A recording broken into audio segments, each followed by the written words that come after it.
ஆளுமைமிக்க அரசியல்வாதியாக pure politics பயிற்சி பட்டறை நேரடி இணைய வழி வகுப்புகள் உங்கள் சீட்டிற்கு முந்துங்கள் 7338824242. 2024ஆம் ஆண்டில் சுமார் 2 லட்சம் இந்தியர்கள் தங்களது இந்திய குடியுரிமையை துறந்துள்ளதாக மக்களவையில் மத்திய அரசு தெரிவித்துள்ளது. கடந்த 5 ஆண்டுகளில் குடியுரிமையை துறந்து வெளிநாடுகளில் குடியேறிய இந்தியர்களின் எண்ணிக்கை குறித்து காங்கிரஸ் நாடாளுமன்ற உறுப்பினர் KC வேணுகோபால் கேள்வி எழுப்பினார். அதற்கு பதிலளித்த வெளியுறவுத்துறை இணையமைச்சர் கீர்த்திவர்தன் சிங், 2024ஆம் ஆண்டில் மட்டும் சுமார் 2 லட்சம் இந்தியர்கள் தங்களது குடியுரிமையை துறந்துள்ளனர்.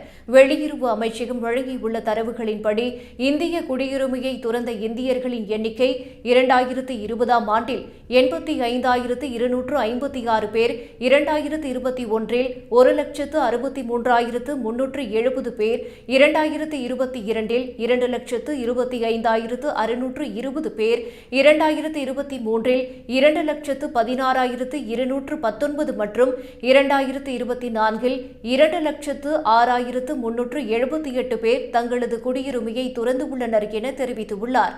மேலும் வெளிநாடுகளில் குடியேறிய இந்தியர்கள் தங்களது குடியுரிமையை துறந்ததற்கான காரணம் அவர்களுக்கு மட்டுமே தெரியும் என மத்திய அரசு கூறியுள்ளது. சமீபத்தில் வெளியான கோட்டக் பிரைவேட் ஆய்வு முடிவுகளின்படி 150 மிக அதிக நிகர மதிப்புள்ள தனிநபர்களிடம் நடத்தப்பட்ட கருத்து கணிப்பில் மோசமான வாழ்க்கை நிலை, வெளிநாடுகளில் இருக்கும் சிறந்த வாழ்க்கை தரம், சுலபமாக தொழில் செய்வதற்கான சூழல் உள்ளிட்ட காரணங்களால் அவர்களில் 22% பேர் இந்தியாவை விட்டு வெளியேற விருப்பம் தெரிவித்துள்ளனர். 2028இல் மிக அதிக நிகர மதிப்புள்ள தனிநபர்களின் எண்ணிக்கை 4.3 லட்சமாக உயரும் என்று எதிர்பார்க்கப்படுகிறது.